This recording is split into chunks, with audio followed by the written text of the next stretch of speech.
반갑습니다.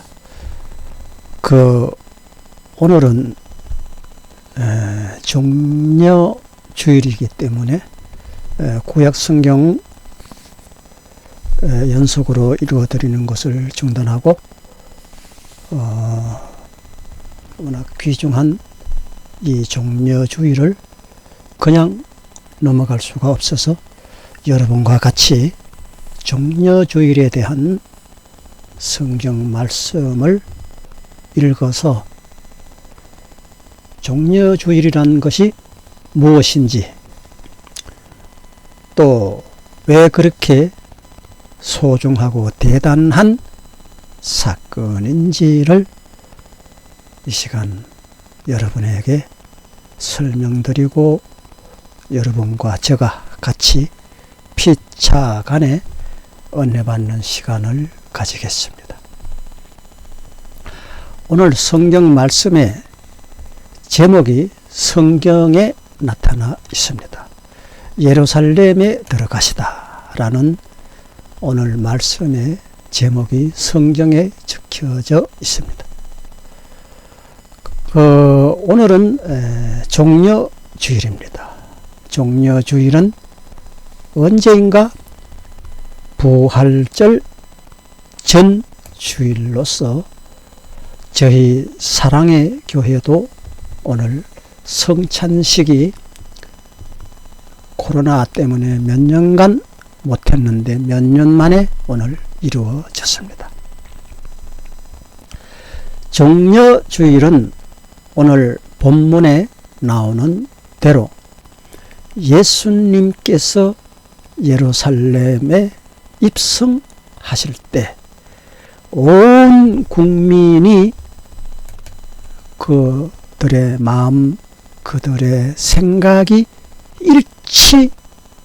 일치되어서 자, 이젠 로마의 지배에서 회복을 시킬 유일한 선지자, 곧 그분이 지금 예루살렘에 입성하신 예수님이라고 그렇게 믿고 그 뜻에 의지하여서 그때 당시 정치적인 소망이 이스라엘 거민이 모두가 선망하는 그때의 국민들의 의도였던 것입니다. 그 옛날 엘리야 같이 오늘 이 시간 예수님이 예루살렘을 입성하심으로 인하여서 오늘 놀라운 일이 일어날 것이다. 불이 하늘에서 떨어지고 이젠 로마가 그 옛날 갈멜산 엘리야의 때의 집회와 같이 놀라운 일이 분명히 일어날 것이다 하는 그런 거대한 정치적인 소망과 기대감에서 예루살렘 거민은 그 시간 흥분하고 또 그 열망을 감출 수 없었던 것입니다. 그래서 그 마음들을 대중이 모든 그 마음들이 일치가 되어서 그 현장에 자신들의 마음의 표시를 실행했던 것입니다. 로마는 물러가라. 엘리야보다 더 대단한 선지자 예수님이 나타나셨느니라. 이것입니다. 이것이 그 자리에, 그 종려나무 사건이 일어난 그 자리에 왔던 모든 사람의 마음이 일치했던 것입니다. 그 자리는 어느 누구도 예수님이 앞으로 우리를 구원시키는 그러한 제물이 될 것이라고, 그렇게 믿는 사람은 아마도 단 한 명도 없었을 것입니다. 현실은 일치했으나 그 뜻은 완전 다른 각도로 해석하고 이해하고 묘한 그러한 분위기가 만들어졌던 것입니다. 그래서 온 예루살렘이 소동을 하고 외치고 성이 떠나갈 듯이 함성을 지르면서 그 집회가 만들어진 것입니다. 누구 하나 이 집회를 주도하려고 하지도 않았고, 그렇게 모이라고 선동한 사람도 없었고, 또 그날 그 시간에 예수님이 입성할 거라고 예고한 바도 없었습니다. 그런데 순간적으로 그러한 놀라운 일이 일어나는 집회가 되었으니 로마 병정들은 더욱 긴장하여서 밀란이 일어날 것에 대비하여서 초비상이 걸리고 결국에는 그로 인한 다음 주일에 준비된 부활절, 이 사건에 관해서 고난과 십자가 못 박힘에 더욱더 짐이 실어져 있었던 것입니다. 예수님의 의도와는 완전 다른 방법으로, 다른 뜻의 그 소망을 가졌던 예루살렘 거민, 그들의 마음을 이미 다 아시고도 예수님은 모른 채 하시고, 한 번쯤 이런 일이 있어야 할 것이다, 이렇게 예수님은 마음 먹었던 것입니다. 구버전에 보면 소동하고 예루살렘이 소리를 칠 때 제자들이 나가서 말렸습니다. 잠잠하라. 예수님이 아니고 제자들이 말이죠. 그러니까 예수님이 만류했습니다. 가만둬. 저들이 그러지 않으면 이제 이 시간 이 사건에 이 놀라운 광경을 보고 돌들이 일어나가지고 저들과 같이 될 것이야. 이렇게 예수님이 말씀하시고 그 자리에서 소동하고 분위기가 혼탁해진 것을 예수님은 모른 채, 못 본 채 아무 응답도 않았고, 요즘 그 어떤 정치인들이 나가서 자기들의 팬들 앞에서 손을 흔들고 어시대고 잘난 척하고 거기서 영웅 심리를 드러내는 그러한 기색도 아니었습니다. 예수님은 그러한 분이 아닙니다. 청중들에게 인기 받으려고 하는 분이 아닙니다. 그런데 그날만은 그런 사건이 있을 때마다 늘 예수님이 화를 내시는 과거의 전력으로 봐서 틀림없이 예수님이 그 대중을 꾸짖을 것이다. 이렇게 생각한 제자들이 나가서 잠잠하라고 막 소리를 쳤을 때 예수님께서 그만둬. 저들이 안 그러면 돌들이 일어나서 저들과 같이 소동을 칠 거야. 이렇게 예수님은 말씀하셨던 것입니다. 앞으로 다가올 예수님에게 씌워질 그 자리는 바로 그 올가미에 도움을 주게 될 것이라고 예수님은 이미 알고 계셨던 것입니다. 하나의 죄목을 더 심하게 만들어져 그 앞으로 일어날 일들을 더욱 심하게 예수님에게 올가미를 죄인으로 올가미 씌워진 그러한 사건의 발탁이 된 것입니다. 예수님은 십자가에 달려서 썰개를 탄 썬 포도주를 주었을 때 그것을 맛보시고 드시지 않았습니다. 왜일까요? 그 포도주에 썰개를 타서 먹으면 그것이 마취제가 된다고 합니다.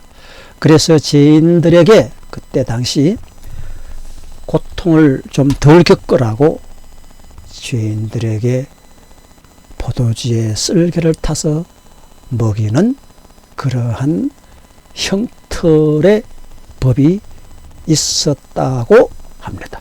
그런데 예수님은 그걸 맛보고 이것을 주어서 나를 고통을 덜하게 하려고 하는구나. 이건 아니야.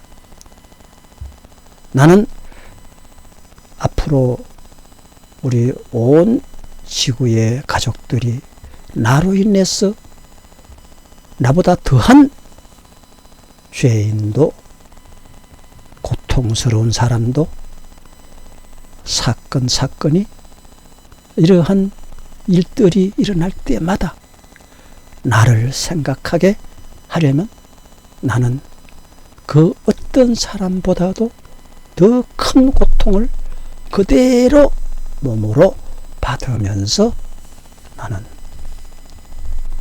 죄사함의 죄물이 될 것이야. 고통의 죄물이 될 것이야. 이것을 예수님은 우리에게 교훈하셨던 것입니다. 몸으로.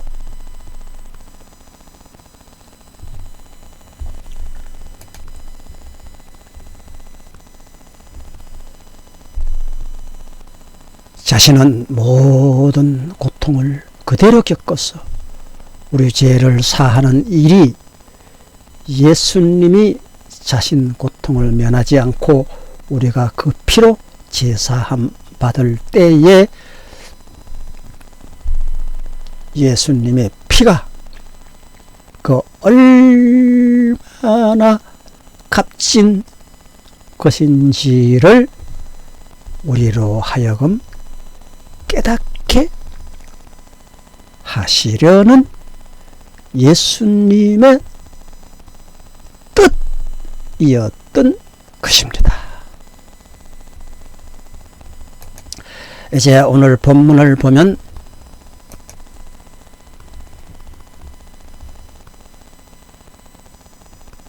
이렇게 나와 있습니다. 1절에 그들이 예루살렘에 가까이 가서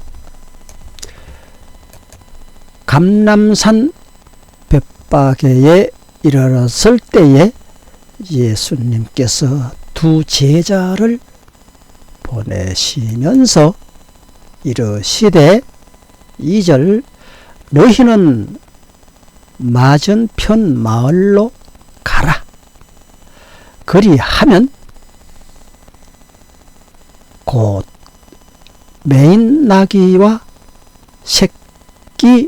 나귀 새끼가 함께 있는 것을 볼 터인즉 그것을 풀어서 내게로 끌고 오너라. 이렇게 말씀하셨습니다. 3절을 보겠습니다. 만약 누가 무슨 말을 하거든 왜냐고 묻거든 예수님께서 쓰신다라고 그렇게 전해 주어라. 그리하면 그가 아무 말 없이 즉시 그 나귀를 너희들에게 넘겨줄 것이다. 이렇게 예수님이 예언하셨던 것입니다. 4절에 보면 이는 선지자를 통하여 하신 말씀을 이루려고 하심이라. 일러스되 옛 선지자의 말씀입니다. 5절 말씀에 시온 딸에게 이르기를 너희 왕이 너희에게 임하나니 그는 겸손하여 낙이 곧 멍에 매는 짐승의 새끼를 탔도다 하라 하였느니라. 이렇게 기록된 것을 예수님이 가르치셨습니다. 6절에 보면 이렇게 나와 있습니다. 제자들이 가서 예수님께서 명하신 대로 그대로 하였더니 그 나귀 주인이 아무 말도 없이 죽었습니다. 그래서 7절에 보면 나귀 새끼를 끌고 와서 예수님의 제자 그 제자들의 자신의 겉옷을 나귀 그 위에 얹음에 예수님께서 그 위에 타시니 이제 왕의 자격으로 입성하는 것입니다. 8절 무리의 대다수는 그 광경을 보고 그들의 그들의 겉옷도 길에다 막 쭉 나귀가 지나가는 길에 펴고 다른 어떤 이들은 나무 가지를 베어서 길에 펴고 그 나무가지는 그때 그 부근에 종려나무가 있었기 때문에 종려나무 가지를 길에 폈다라는 해석이 되겠습니다. 9절을 보면 그러한 분위기가 만들어지고 앞에서 가고 뒤에서 따르는 무리가 그냥 가는 것이 아니고 소리 높여 이르되 호산나 다윗의 자손이여 찬송하리로다 하면서 고함을 쳤던 것입니다. 주의 이름으로 오시는 이여 가장 높은 곳에서 호산나 호산나 호산나 하더라. 누구가? 청중들이 그 자리에 모인 청중들이 묘한 예고 없는 선동하지 않았는데도 모여든 그 자리 그 집회 놀라운 일이 일어나고 있습니다. 10절을 보겠습니다. 예수님께서 예루살렘에 들어가실 때에 온 성이 소동을 하여서 왕을 고함에 고함을. 자, 이렇게 되니 어떤 자들이 그 내용을 모르는 자들이 물어서 이러기를, 이 도대체 뭔 일이고 무슨 일이지? 이렇게 말하고 나귀에 탄 그 자가 도대체 누구지? 뭐 이렇게 물어봤다라고 10절에 기록이 되어 있습니다. 11절을 보겠습니다. 무리들이 이르되, 그 내용을 아는 모든 무리들이, 고함을 치는 그 무리들이, 고함을 치는 무리들은 뭔가를 알고 있는 분들이에요. 그동안에 예수님의 행적과 예수님의 고향이 어디며 목수의 아들로 태어나서 뭐 어쩌고 저쩌고가 그들의 머릿속에 다 입력되어 있는 그러한 분들이 그들에게 해석하여 설명하기를, 갈릴리 나사렛에서 태어나온 선지자, 바로 그분이 예수님이다 라고 그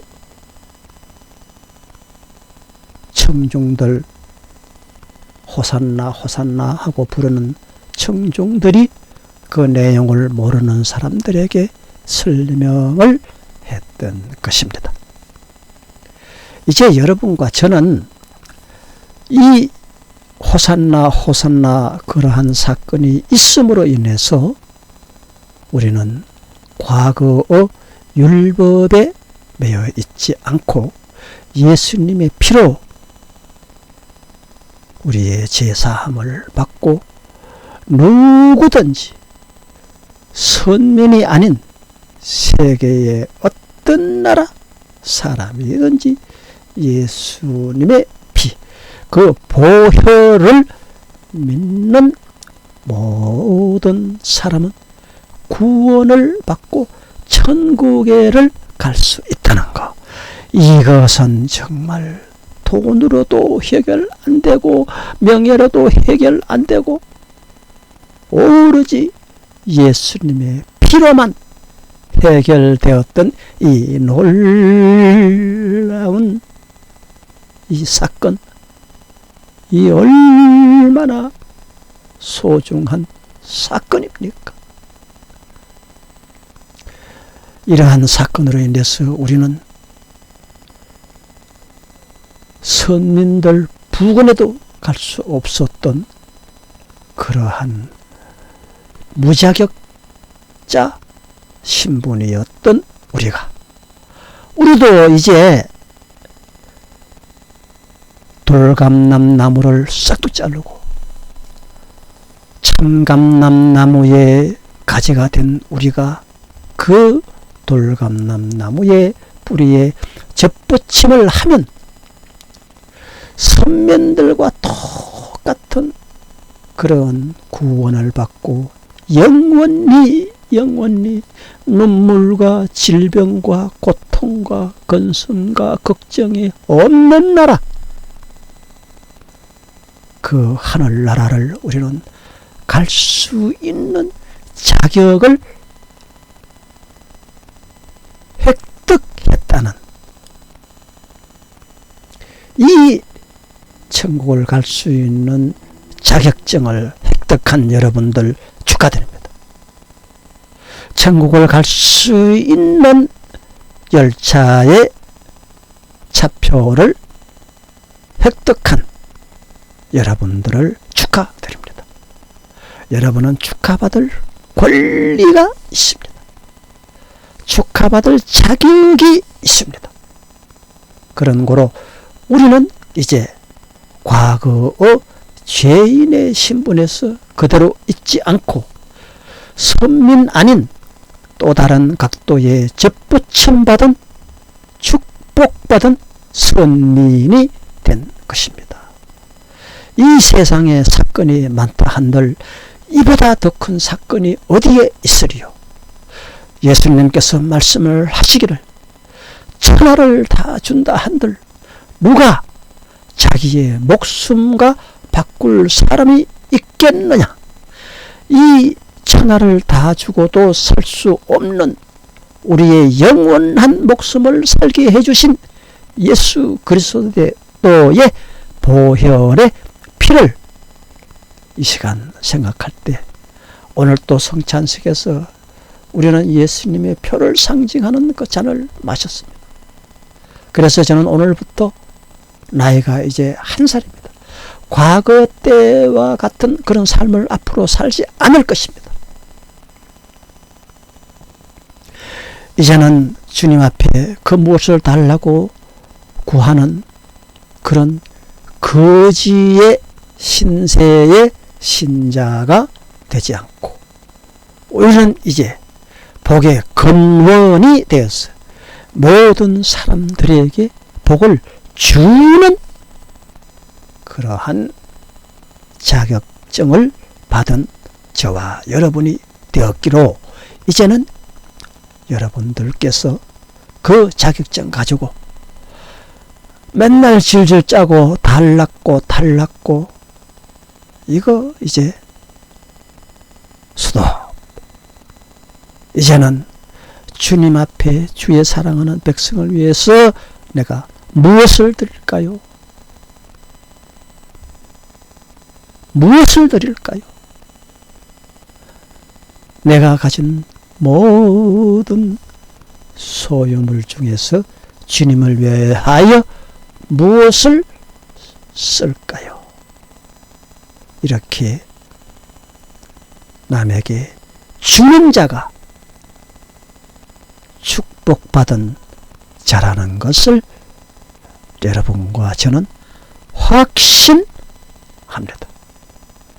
이제 놀라운 세상이 열립니다. 저는 이제 나이가 많습니다만은 이제 다시 태어났습니다. 그래서 오늘부터 저는 나이가 1살입니다. 무슨 1살? 복의 근원이 된 자로서의 1살. 이제 그 첫 발을 내딛겠습니다. 여러분도 저와 같이 복의 근원이 되는 이 첫 발을 내디디지 않으시겠습니까? 싫습니까? 과거와 같이 맨날 달라고 눈물 찔찔 짜고 그러한 신분에서 사시겠습니까? 내가 어디에 가서 누구를 어떻게 도와줄고 하는 고민을 하는 그러한 주의 백성으로 변한 날이 바로 오늘입니다. 그래서 저는 복의 근원의 자격으로 이제 나이가 1살 접어들었습니다. 여러분도 저와 같이 복의 근원의 신분으로 새로운 나이를 카운트하지 않으시겠습니까? 저는 오늘부터 나이가 1살입니다. 여러분은 몇 살입니까? 여러분의 나이를 오늘부터 복의 근원이 된 자로부터 카운트되는 나이를 계수하시기를 저는 원하고 바라 축복을 빕니다. 할렐루야! 감사합니다.